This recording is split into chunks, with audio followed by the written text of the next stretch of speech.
One, no surprise. There's a little bit of surprise. Really? So Yeah, who? he didn't have a I want to great- hear about y'all. You know, Really? That pass he I'm threw? saying he had one touchdown. That's all. It was the game tying pass, but he threw for almost 300. He did throw for 300. Yeah, over 300. Yeah, I mean, it was a no, tough game. That's a good pass I'll rush be they honest, have in Denver. I had forgotten that he was number one last week. So Lamar and J-Lo fell off. Because J-Lo was fifth and Lamar was second. They fell off. And again, Lamar's just his numbers are great, but the record, I mean, they're 1 and 2. Justin Herbert was awesome against the Broncos. He played amazing. He was running for his life the entire game. He was awesome. What are we talking about right now? But before we get too deep into it, please, Chargers fans, do not forget to subscribe, please. Please, please, please, please, please. I'm trying to just build something awesome here, and I want the Chargers to be part of it. I lived in San Diego. I'm an OG. North Park, South Park, La Jolla, PB. I was there when they moved to LA. So, come see me. I'm all for it right now.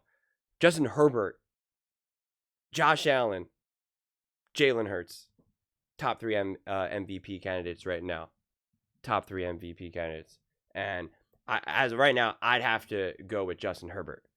Just because of him shouldering so much of what this Chargers team is doing right now. Him coming up with the massive plays, specifically against Week 1, Kansas City Chiefs, and Week 3 against the Denver Broncos, 2 division rivals. I mean, obviously he played brilliant against the Raiders, but that's not panning out too well for the Raiders as of right now. But I mean, seriously here, trying to downplay Justin Herbert in that game.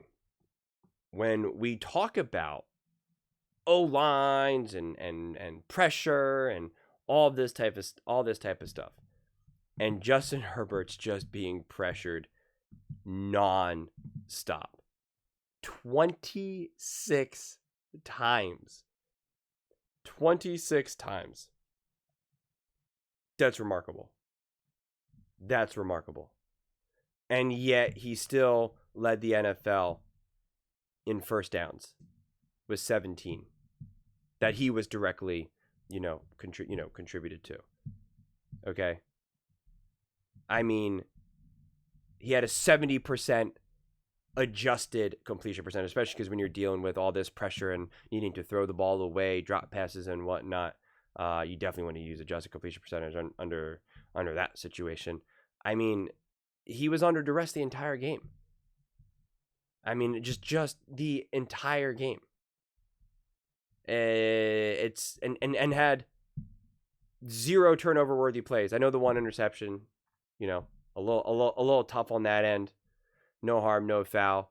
But I think a game like that, when you see how much under duress he really was throughout that whole game, pretty amazing. I mean, unfortunately, Najee Harris goes down, and he just leaps over him like it's nothing, and then just throws an absolute strike. I mean, just stone cold right there, man. Just stone cold. I mean, think about it. He had to throw the ball the most. He was under the pressure the most, okay? With the pocket collapsing the most. And yet he was asked to throw the ball 47 times, most in the NFL. And then he threw for 300 yards, most in the NFL. Like, I think everyone still kind of thinks that like 300 is just kind of this like normal number. Like, people have an issue with someone throws for like 220 yards, 230, and it's just like that's not good somehow. And then when you look at this and you look at all the quarterbacks and you realize like, oh, only one quarterback threw for 300 or more yards. And it was Justin Herbert. And it wasn't against a defense where it was like, oh, well, he had all day. He could just wheel and deal. He's throwing to just open receivers all day. Like, no. He's getting after it. He's getting after it. Just, again, it's just snap, pressure, snap, pressure, snap, pressure, snap, pressure. I mean, like, It was just endless. I'm watching that game, especially because Bo Nix is all sped up too. But then even when the Chargers have the ball, like everything was just happening so fast because Bo Nix just goes really fast. And then when the Chargers had the ball, it was just constant pressure. I mean, it was literally just constant pressure. I think it's crazy that people are still doubting just how great and just how special Justin Herbert is. For Nick to even be able to even say, well, that's surprising that Justin Herbert can be considered in the MVP candidate when he's 3-0. 3-0 in the division. Beat the Kansas City Chiefs, which, Nick thinks is the bee's knees. Beats the Denver Broncos. Now, again, obviously it's all three divisional teams. Like, played really great defenses. Minus probably the Raiders right now. I just, it's not the same thing as beating the Jets, the Texans, and the Falcons. I mean, yeah, Daniel Jones is playing great right now, and I'm wildly impressed. I don't know if he's the MVP right now, but I'm happy for him. He deserves to be in the conversation, that's for sure. Josh Allen, obviously, specifically his Week 1 game, putting that team on his back.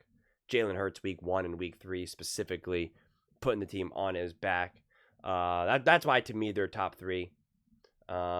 You'd have Baker at 4 for that matter, because Baker's obviously also has 3 game-winning drives.